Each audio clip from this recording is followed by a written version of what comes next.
Weldon Angelos, music producer and advocate for federal justice reform. Thank you so much for being part of Three Questions. Thanks for having me. For those in our audience who don't know you and don't know your story, you are the man who was sentenced to 55 years in federal prison for selling marijuana that totaled a value of $950. Correct. And that was in 2002. And then you served 13 years in federal prison and were finally released in 2016.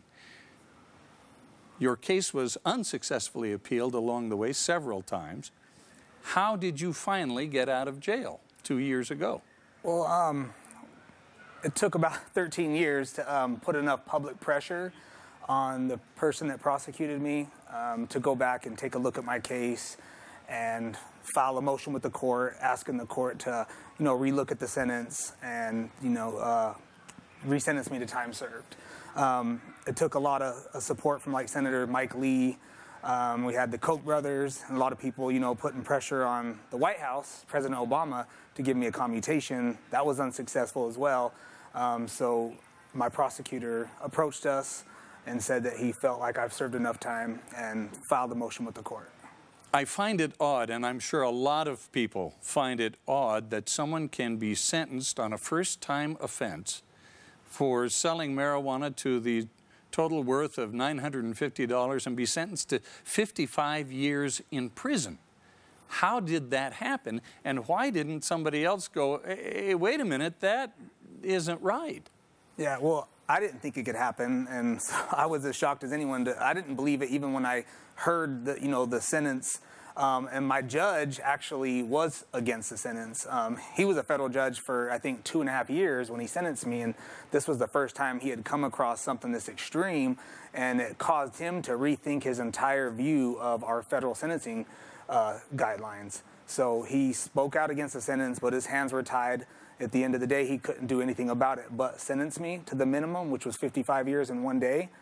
But in doing so, he called on the president to commute my sentence. Take us back to that moment in the courtroom where he is about to pronounce the sentence upon you.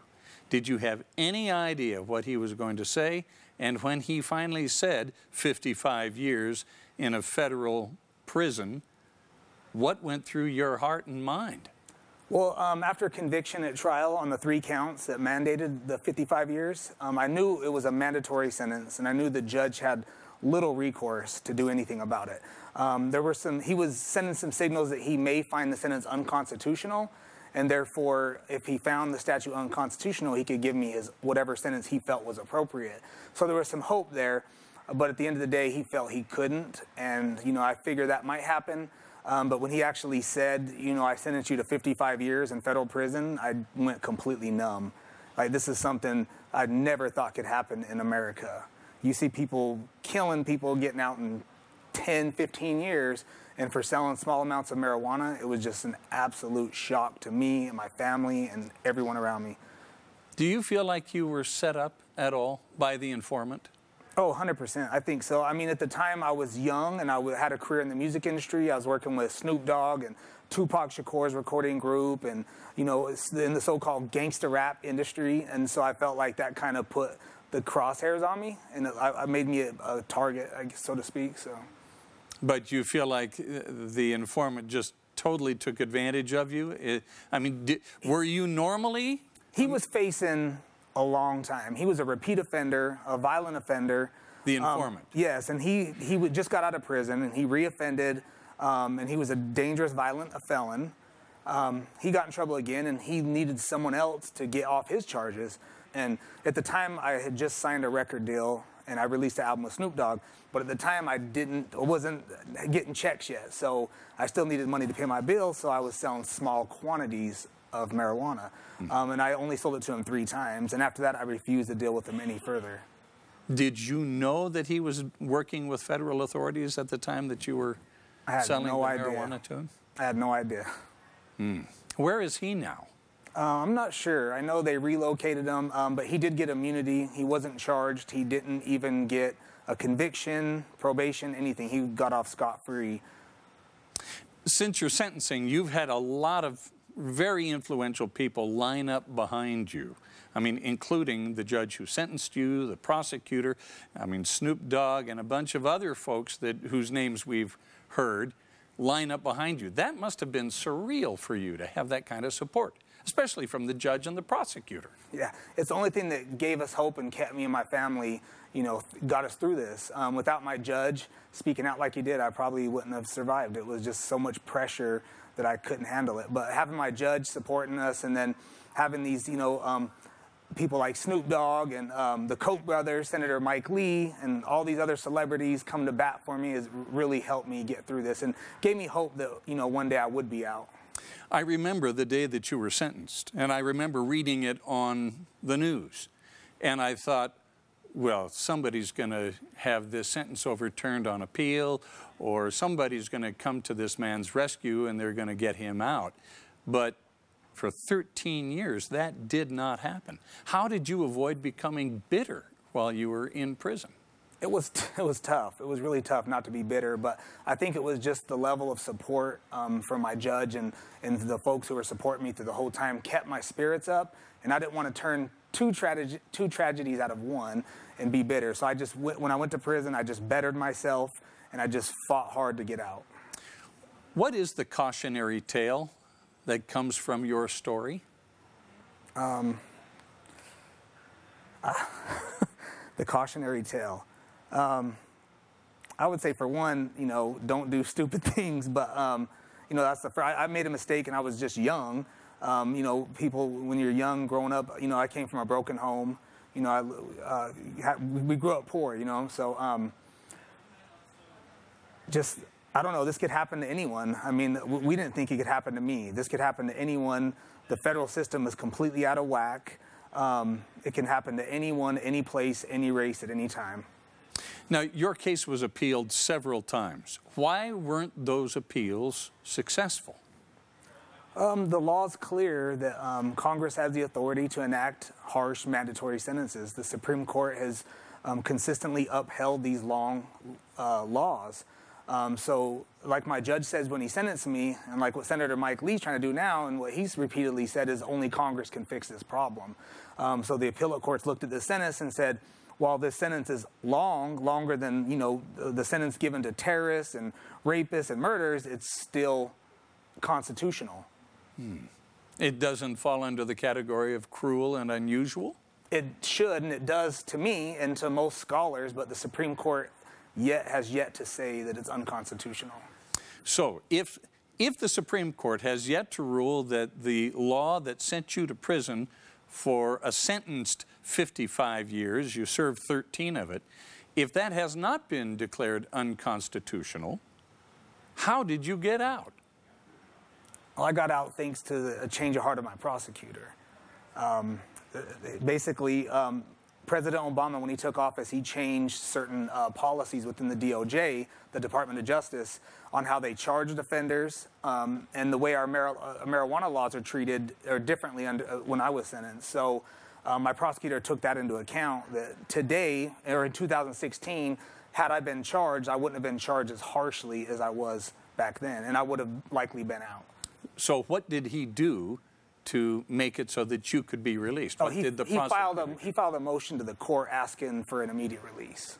And that's all it took? That's all it took. Have you spoken to him? I have. Has he told you what turned his heart toward your case? Yeah, he said that it's kind of weighed on him. He said that he felt initially, he never felt I should have done 55 years. He said when he first got the case, he felt that like a 15-year sentence would have been appropriate for my offenses. And he says, you know, taking that I've almost served 15 years, with good time, I had 15 years almost in. He said that, and the fact that, you know, marijuana's being treated differently nationwide.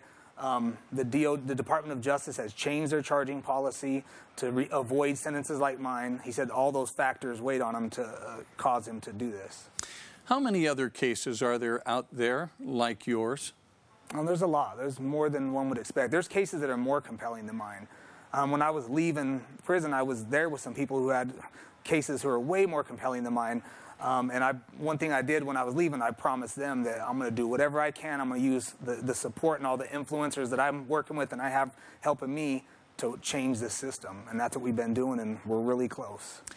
Tell me what it is you're doing now to change the system to help those like you who have been sentenced to long sentences in prison for crimes that don't warrant those kinds of sentences. What are you doing? Well, we're trying to advocate for the passage of what's called the First Step Act. It has some prison reform and sentencing reform in there. And Senator Mike Lee, he's one of the, he helped write the bill.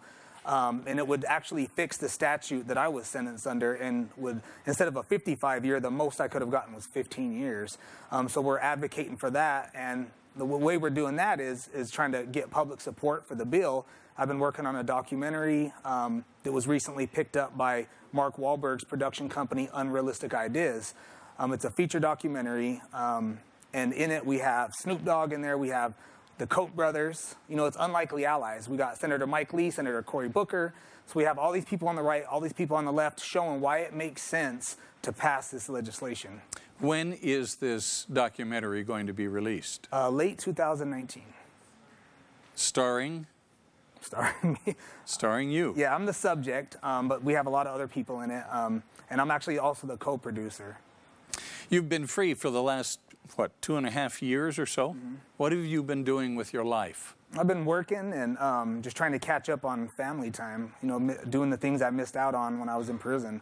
I miss my kids grow up, and, you know, I'm trying to spend as much time with them as possible. I got a new family, engaged, so I'm just trying to catch up, and then I'm trying to, you know, advocate for the people that I left behind. I've been all over the place. I've been to the White House, went to the Prison Reform Summit, met some interesting people there, met former Attorney General Jeff Sessions.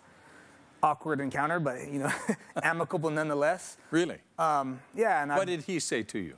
He just shook my hand, just nice, and just said if I'm here for the reform, and just like, yeah, he really didn't get into detail, but, you know, he was amicable, but, you know, we just definitely didn't see eye to eye. Because, you know, he's against this bill, but when he was a senator, he supported the change in the law that would affect my case. So he did support that aspect of it, but he's just been a thorn, and he's just been, you know, he's been an obstructionist for this reform movement.